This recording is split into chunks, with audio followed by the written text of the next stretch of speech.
Hello and welcome back to Women's Football Talk with the rundown, and it is finally Champions League semi-final weekend. We have two fantastic matches on the horizon for us this weekend, so let's have a look into them, and we'll have a look at the other games taking place across the leagues this weekend. So let's start off with the game taking place on Saturday afternoon, and that is between Chelsea and FC Barcelona at 12:30 UK time from Stamford Bridge. So obviously this is only the second time that these two sides have met in this competition, with the last time being the 2020-21 Champions League final, which Barcelona ran away 4-0 winners. So Chelsea will be hoping to get revenge in this case this season. So a quick look back at the quarter-final stages for both sides.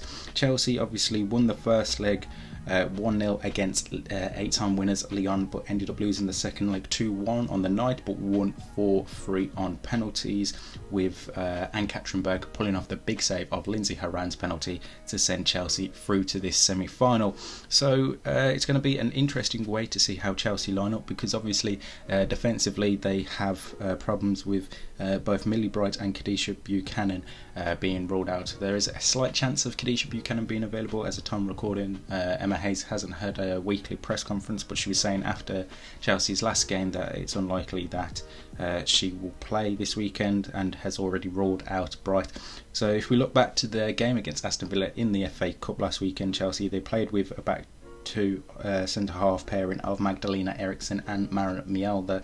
Maybe that will change this weekend, because obviously Maren Mjelde is not naturally a centre-half, and coming up against the attack of Barcelona, we may see Emma Hayes try and employ someone else in that defensive line, because it could be hard for Mjelde to contain that Barcelona attack. And obviously not saying she's not a good defender, but coming up against the world-class forwards that Barcelona have will be a lot harder for them.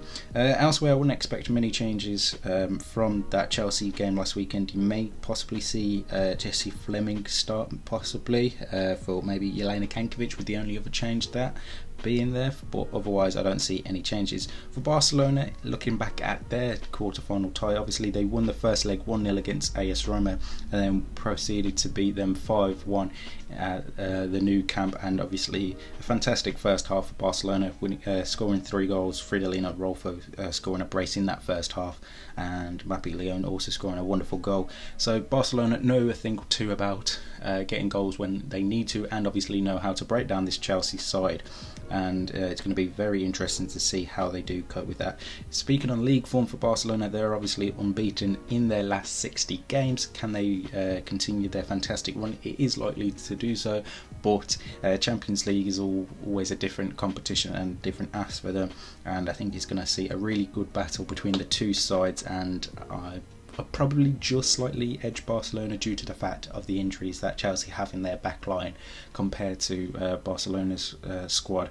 Then if we look at Sunday's game between VfL Wolfsburg and Arsenal, Arsenal obviously played on Wednesday evening in the Barclays WSL against Manchester United, losing that match 1-0. However, the big concern for them was losing Leah Williamson through an injury after just 15 minutes in the game.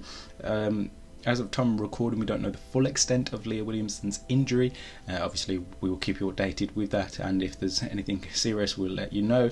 So that could be a big worry for Arsenal in that sense, and it's not been a good time for Arsenal this season with injuries. Obviously, losing Beth Mead and Vivian Miedemar to long-term injuries with ACLs, and they've had injuries elsewhere within the squad. Kim Little most recently been injured at the start of this week, being announced she's out for the rest of the season, so it's going to be interesting to see how Jonas Alderweireld side cope with that. And then on the VfL Wolfsburg side, they also played this past midweek, beating Meppen by 3-0 in a much changed Wolfsburg side from Tommy Stroot, with a lot of some of the key players like Elena Oberdorfs, Svindisjona Jonstatia, Lynn Wilms, all being on the bench and not in the first team. So it's going to be interesting to see how both teams line up in this one. Looking at both sides in the Champions League so far this season, Wolfsburg in the quarterfinals beat PSG 1-0 in the first leg, and then drew the second leg 1-1, so that was enough for them to go through. Whilst Arsenal, they had to face another German opposition, Bayern Munich, where they lost the first leg 1-0 in Munich, and then went back to London and won the second leg, so that's good for them. And these two sides have met in the Champions League before. That was last season. Arsenal in the quarter-finals. They drew the first leg 1-1, and then Wolfsburg won the home leg for them, the away leg for Arsenal 2-0 to see them progress through to the semi-finals. Obviously Arsenal will be hoping for different this time around, but some good, fantastic football expected to be on show this weekend, and yeah, I really can't wait to see what happens there. So let's have a look at the games taking place across the rest of the league. So in the WSL this weekend we have Reading versus Everton, Liverpool versus Brighton and Hove Albion, Tottenham versus Aston Villa, and Manchester City versus West Ham United for this weekend's games. Obviously Brighton, they played against Everton also on Wednesday, the same day Man United beat Arsenal 1-0. Brighton managed to win 3-2 to earn their first victory under new manager Melissa Phillips and sees them off the bottom of the table. So looking down at the bottom of the WSL, we have some really key battles going to take place, and it's going to be interesting to see who does finish in bottom place and end up being relegated. So let's have a look at the European leagues this weekend, and we'll start off in Spain. One game on Friday evening as Athletic Bilbao take on Alhama. We have a bunch of games taking place on Saturday, no big games, and then on Sunday we've got a big one as Atletico Madrid take on Levante. Levante obviously trying to keep a gap between themselves and Atletico Madrid, which obviously looks certain now, and they're also trying to keep the pressure on Real Madrid for that second place in La Liga. Speaking of Real Madrid, they play host to Villarreal on Sunday evening. In the Netherlands, again, we have a multitude of games this weekend. So 2 games on Friday evening as Heerenveen take on Telstar and Den Haag take on PSV, and one on Saturday as Fortuna Sittard take on Ajax, and then 2 games on Sunday, Excelsior versus Feyenoord and PEC Zwolle versus FC Twente. In the Frauen Bundesliga this weekend, we have Bayer Leverkusen versus Hoffenheim kicking the weekend off. Then on Saturday, you have Bayern Munich taking on SC Freiburg, with the rest of the games taking place on Sunday. And then finally, over in Italy, we kick things off this weekend with the big derby between AC Milan and Inter Milan on Saturday morning, early lunchtime for European viewers. And then following that we have Roma versus Juventus. Obviously Roma are edging close to winning their first ever title there in Italy. And then 2 games on Sunday as Sampdoria take on Pomigliano and Como take on Sassuolo. So they are the fixtures taken across the European leagues this weekend, and we'll obviously have our regular NWSL talk out later to look at the fixtures taking place across the pond.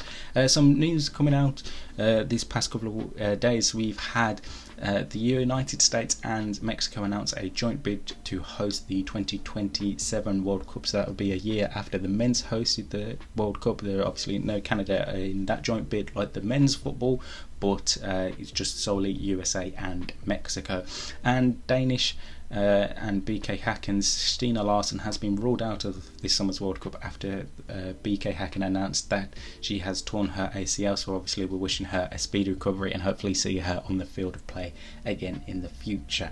In the meantime, make sure you like and subscribe so you never miss a video of ours, and that you've turned on the post notification bells so you know when we upload, and that you're following us on Twitter and on Instagram for all the latest news and stories as and when it happens. And in the meantime, we'll see you soon.